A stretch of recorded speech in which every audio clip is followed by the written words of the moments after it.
of taking out the important.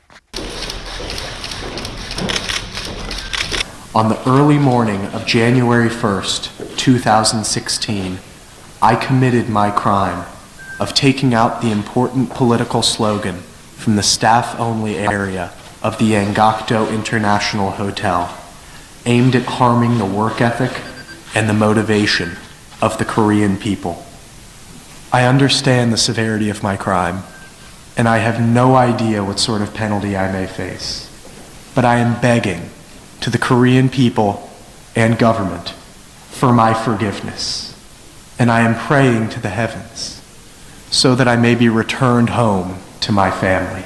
I have been very impressed by the Korean government's humanitarian treatment of severe criminals like myself. Your Korea, for your forgiveness. Please, I have made the worst mistake of my life.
Biden fears her son may end his own life.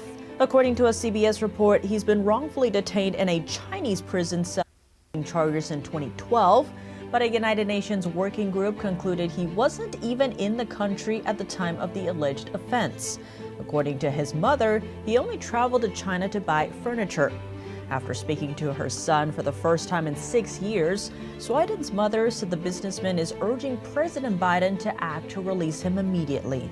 The White House said Biden called for the release of wrongfully detained Americans last Tuesday during a phone call with Chinese leader Xi Jinping. A total of 3 U.S. citizens are designated as wrongfully detained in China. Months ago, I spoke from this floor about Mark Swidan, who has been unjustly imprisoned by the Chinese Communist Party for over a decade. Mark is from Luling, a small city in my home state of Texas. And Mark Swidan, who is a political prisoner. He is a hostage in China. He's been there for 10 years. This past week, I introduced a resolution on the floor of the Senate, along with John Cornyn, calling on China to release Mark Swidan. He's wrongfully imprisoned. He's been there 10 years. They've sentenced him to death on charges for which they have little to no evidence. And I had been urging Tony Blinken, when he was going to Beijing, to raise Mark Swidan's case and to make the case for Mark to be released.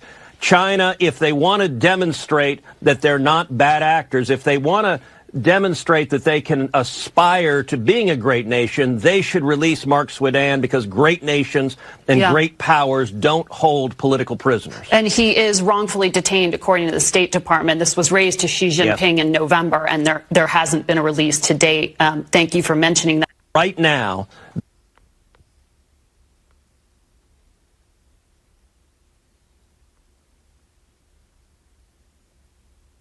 he would be telling Xi, release Mark Swidan now. I have no confidence that he did that, because the Democrat Party, sadly, is structurally pro-China. Their major stakeholders, big business, big tech, big Hollywood, and big universities, they are all in bed with China.